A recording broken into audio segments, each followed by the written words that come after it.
Good morning, student. Today we will discuss about the part of geography. Topic is conservation of forest and wildlife in India. Bharat में वन्य जीव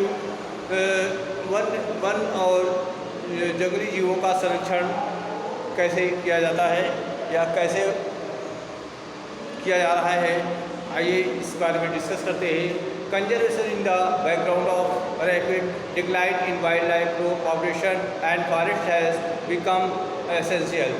कहने का मतलब है कि जो फॉरेस्ट है और जो जंगली जीव जंतु हैं उनकी जो पॉपुलेशन है वो धीरे धीरे जो है डिक्लाइन हो रही है, कम हो रही है, जो कि एक चिंता का विषय है। But why do we need to conserve our forest and wildlife? क्या हमें जो है फॉरेस्ट और वाइल्ड लाइफ के कंजर्वेशन संरक्षण करना क्यों आवश्यक है, क्यों ज़रूरी है? तो क्योंकि कंजर्वेशन नहीं किया जाएगा तो ऐसा समय एक दिन आएगा कि हमारे इन्वायरमेंट से जो पेड़ पौधे हैं और जीव जंतु की जो प्रजातियां हैं वो धीरे धीरे विलुप्त हो जाएगी। तो conservation preserve the ecological diversities and our life support system, क्योंकि ये डाइवर्सिटी जो होती हैं, जो प्लांट्स की हैं और जो पेड़ पौधों जो आपके एनिमल्स की हैं, जो इकोसिस्टम है ये हमारी लाइफ को सपोर्ट करता है। वाटर, एयर एंड सॉइल, है ना, इनको ये सारी जो है ये क्या है, ये हमारा इकोसिस्टम है और ये इकोसिस्टम जो है हमारे जीवन के लिए सपोर्ट करता है। यानी वाटर हमारे जीवन के लिए क्या जरूरत है? वाटर है, एयर है और वाटर, एयर और सॉइल ये इकोसिस्टम के अंतर्गत आते हैं जो कि हमारी लाइफ को सपोर्ट करते हैं। तो it also preserve the genetics diversities of plants and animals for better growth of species and breeding.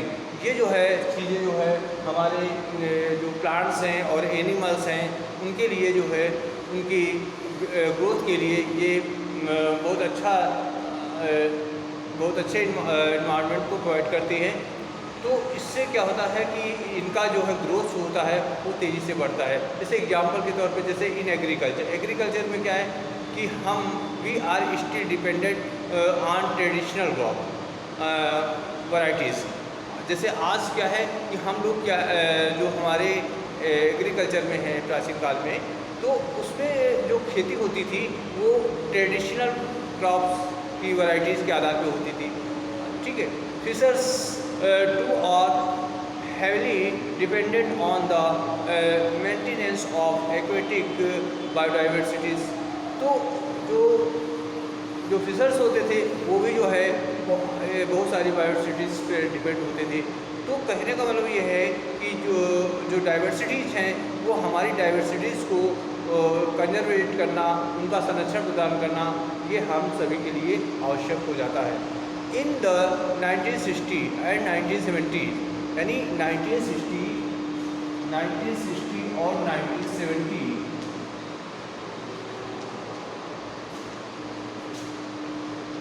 1970s में conservationists demanded a national wildlife protection programme. ये जो हमारे कंजर्वेटिस्ट थे, जो संरक्षणवादी थे, वो डिमांड करते थे national wildlife protection act program को।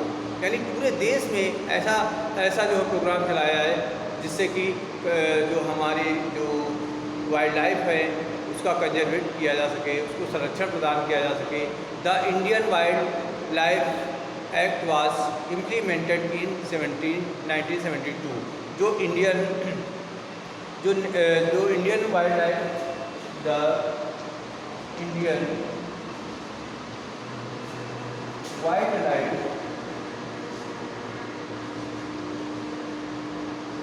जो Indian wildlife programme act था वो जो Indian wildlife protection act था उसको जो है प्रोटेक्शन एक्ट जो है वो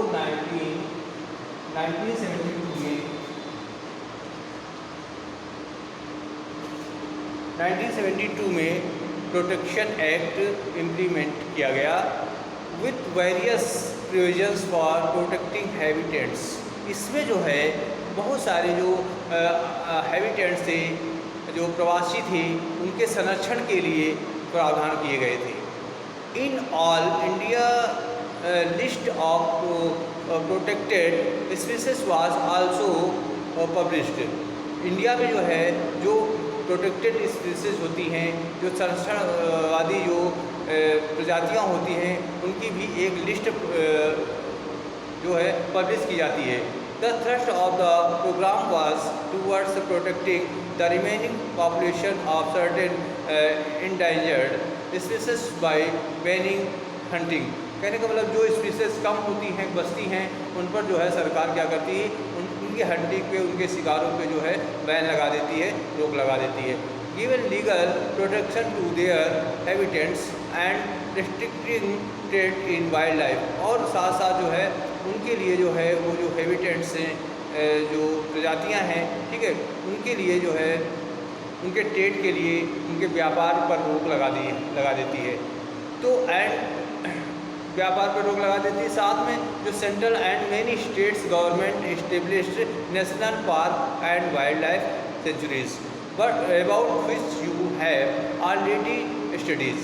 जैसे आपने देखा है कि जो सेंट्रल गवर्नमेंट है और स्टेट गवर्नमेंट है, ठीक है, ये क्या करती है, वाइल्ड लाइफ प्रोटेक्शन के लिए वो बहुत सारे जो है पार्क बनाती है, ठीक है, सेंचुरीज बनाती है। तो पार्कों में जो है जो हमारे ये प्लांट्स होते हैं या जो एनिमल्स होते हैं, उससे उनको संरक्षण मिलता है। The central government also announce several projects for protecting species specific animals. जो सेंट्रल गवर्नमेंट है उसने जो है बहुत सारे एनिमल्स के प्रोटेक्शन के लिए स्पेशली एनिमल्स प्रोटेक्शन के लिए उसने बहुत सारे जो है प्रोजेक्ट भी अनाउंस किए हैं। तो which we gravely threatened including the tiger. जैसे आपने देखा टाइगर प्रोजेक्ट है, वन ऑन राइनोसेरोस, यानी जो टाइगर प्रोजेक्ट है वो उसमें एक सींग वाला जो गैंडा है, ठीक है, उसको संरक्षण प्रदान किया गया है। द कश्मीर स्टेज आर जो हंगुल है ना, तो इस तरह से इनको संरक्षण प्रदान किया गया है। 3 टाइप्स ऑफ क्रोकोडाइल्स, 3 प्रकार के क्रोकोडाइल्स, जैसे fresh water crocodile, salt water crocodile and the gharial, है ना, तो इनको जो है इनको भी संरक्षण प्रदान किया गया है। द अटलांटिक लायन, जो अटलांटिक लायन और साथ में अदर जो है एनिमल्स हैं, उनको भी प्रोटेक्ट करने के लिए अलग अलग प्रोग्राम चलाए गए हैं। Most certainly the Indian elephant blackbuck, है ना, इस तरह से जिसको चिंकारा कहा जाता है, ब्लैक बक को chinkara. The great Indian bustard, है ना, एंड द स्नो लेपर्ड, है ना, स्नो लेपर्ड जो है, इन सभी एनिमल्स को गवर्नमेंट की तरफ से संरक्षण प्रदान किया गया है। Have been given full of procedure है लीगल प्रोटेक्शन, इनको लीगल प्रोटेक्शन प्रदान किया गया है आगे, यानी इनको शिकार करने से और ट्रेड, है ना, ट्रेड के लिए इन पर बैन लगाया गया है। और सरकार जो है इन पर जो है पूरी तरह से इनको कंजर्वेट कर रही है, इनको प्रोटेक्शन, इनको संरक्षण प्रदान कर रही है। इसी के परिप्रेक्ष्य में जो है एक प्रोजेक्ट टाइगर प्रोग्राम चलाया गया था, वो 1973 में। प्रोजेक्ट टाइगर प्रोग्राम जो है वो टाइगर प्रोजेक्ट जो प्रोग्राम है वो 1973 में चलाया गया था और ये टाइगर के प्रोटेक्शन के लिए ये चलाया गया था। तो इसी तरह से 1827 from the estimated 5,000 are the turns of the country. The major threats tiger protection are numerous, such as fishing for trade, shrinking habitat, depletion of prey, base species, growing human population, etc. The trade of higher skin and the use of their bones in traditional medicines, especially in the Russian countries. Left the tiger कहने का मतलब है ये जो है tiger production का जो concept था ये 1973 में शुरू किया। इसमें जो है प्रोजेक्ट टाइगर जो है इसमें मेनली जो है जो टाइगर्स हैं उनको संरक्षण प्रदान किया गया है कि कोई भी व्यक्ति जो है ना तो इनका हंट कर सकता है और ना ही इनको ट्रेड कर सकता है और ना इनकी जो बोन्स वगैरह होती है उनसे जो है ना तो कोई मेडिसिन वगैरह भी तैयार की जाती। तो इस तरह से जो है ये प्रोटेक्शन टाइगर प्रोग्राम था जो आज हमारे देश में आज भी लागू है। तो प्रोटेक्शन टाइगर जो है on one of the well published wildlife campaigns in the world was launched in 1973 में लॉन्च किया गया था। Tiger conservation has been viewed not only as an effort to save a endangered species but with equal importance as means of preserving biotypes of size above mandates। National जो है Corbett national park कहाँ पे है? ये उत्तराखंड में है। Corbett national park जो है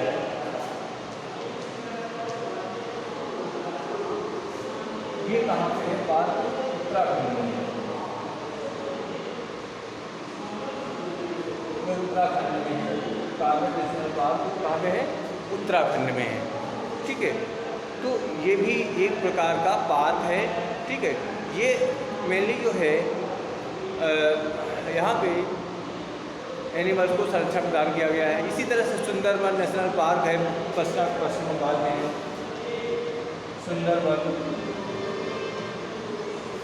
सुंदरबन नेशनल पार्क है वो कहाँ पे है? सुंदरबन नेशनल पार्क ये है पश्चिम बंगाल में।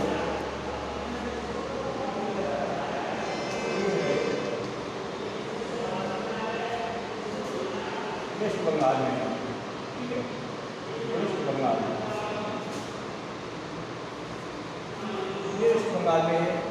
ठीक है, और इसी के साथ में आपने और भी नेशनल पार्क के बारे में जो बांधवगढ़ है वो नेशनल पार्क है वो मध्य प्रदेश में है।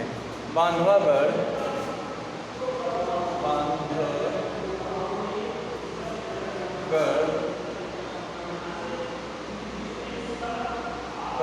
पार्क है। बांधवगढ़ पार्क कहाँ पे है? ये एमपी में है। बांधवगढ़ नेशनल पार्क कहाँ पे है? ये कहाँ पे है? एमपी में है, मध्य प्रदेश में है। ठीक है, सरिस्का वाइल्ड लाइफ सेंचुरी कहाँ पे है? राजस्थान में है। सरिस्का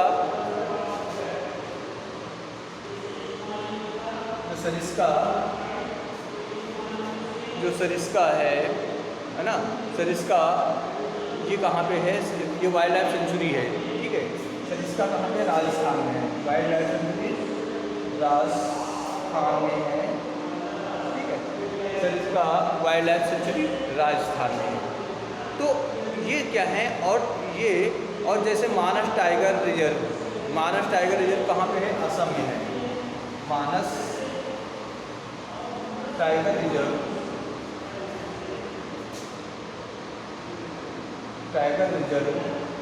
ये कहाँ पे है? असम में है। ठीक है, तो इस तरह से बहुत सारे जो है पार्क और सेंचुरीज जो है बनाई गई हैं। इसी के साथ पेरियार है। पेरियार जो है ये केरला में है।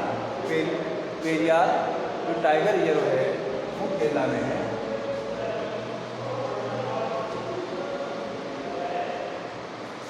ये कहाँ है? केरला में। तो केरला में है ना। आज welcome to the tiger reserve in India. ये इंडिया के बहुत सारे ऐसे टाइगर रिजर्व हैं और ये ऐसे रिजर्व या पार्क हैं जो कि हमारे जो एनिमल्स हैं उनका जो है प्रोटेक्शन प्रदान करते हैं। तो आई होप जो है ये चीज़ आपको समझ में आ गई होगी। तो इसी तरह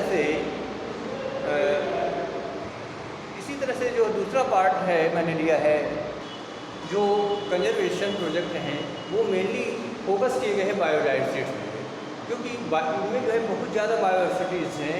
इसके मेन कंपोनेंट्स होते हैं इन पार्कों में या इन सेंचुरियों में बायोडाइवर्सिटी बहुत ज़्यादा होती है, जैव विविधता बहुत अधिक होती है।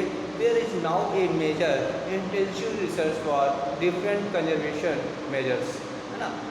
इसी तरह से जो है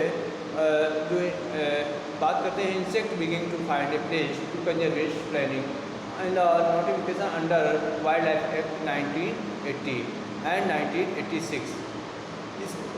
इसमें जो several hundreds butterflies, moth, beetles and one dragonfly has been added to the list of protected species. In 1991, for the first time, plants were also added to the list starting with 6 species.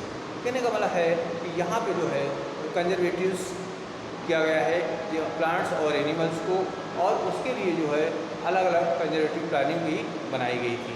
तो और एक जो है इसी में जो है wild life act of 1986 पारित किया गया, और साथ में एक एक्ट जो है 1986 में पारित किया गया, जिससे कि हमारे जो प्लांट्स जो डाइवर्सिटीज़ हैं, ठीक है, उनको कंजर्वेट किया जा सके, उनकी जो है उनको संरक्षण प्रदान किया जा सके। तो आई होप जो है हम इसका मतलब ये है कि हमारे यहाँ जो है बहुत सारे प्लांट्स की प्रजातियाँ हैं और साथ साथ एनिमल्स की बहुत सारी स्पीसीज़ हैं, प्रजातियाँ हैं, ठीक है। और अगर उनका हम संरक्षण नहीं करेंगे या भारत सरकार उन पर ध्यान नहीं देगी या राज्य सरकार उस पर ध्यान नहीं देगी, तो वो जो है धीरे धीरे जो है हमारे इन्वायरमेंट से वो पूरी तरह से समाप्त होते जाएंगे। इसलिए सरकार जो है इसके लिए नेशनल पार्क, ठीक है, नेशनल सेंचुरीज़, ठीक है, वो बनाती है, जिससे कि जो है इनकी जो प्रजातियां हैं उनको कंजर्वेट किया जा सके, उनको संरक्षण प्रदान किया जा सके, और साथ साथ जो बायोडाइवर्सिटीज़ हैं वो बनी रहें, ठीक है, और जिससे कि जो है इनके साथ साथ जो है ये इकोसिस्टम को बनाए रखती हैं, और साथ साथ जो है इससे मानव का जीवन भी संभव बना रहता है। तो आई होप जो है ये सारी चीज़ें आपको समझ में आ गई होंगी। तो बेटा प्लस का होमवर्क है, क्वेश्चन नंबर 1 है where is Periyar national park. Periyar national park कहाँ पर स्थित है, इसको लिखना है। क्वेश्चन नंबर 2 है when did the project tiger act launch, यानी प्रोजेक्ट टाइगर जो एक्ट था वो कब लॉन्च किया गया था, इसको लिखेंगे। इसके साथ में क्वेश्चन नंबर 3 है why do we need to conserve our forest and wildlife, हमें वनों और जंगली जीवन के संरक्षण की आवश्यकता क्यों है, ठीक है। तो आई होप जो है ये सभी के आंसर समझ में आ गए होंगे, इनके आंसर लिखेंगे और वर्क को सेंड करेंगे। इसके साथ जय हिंद, जय भारत।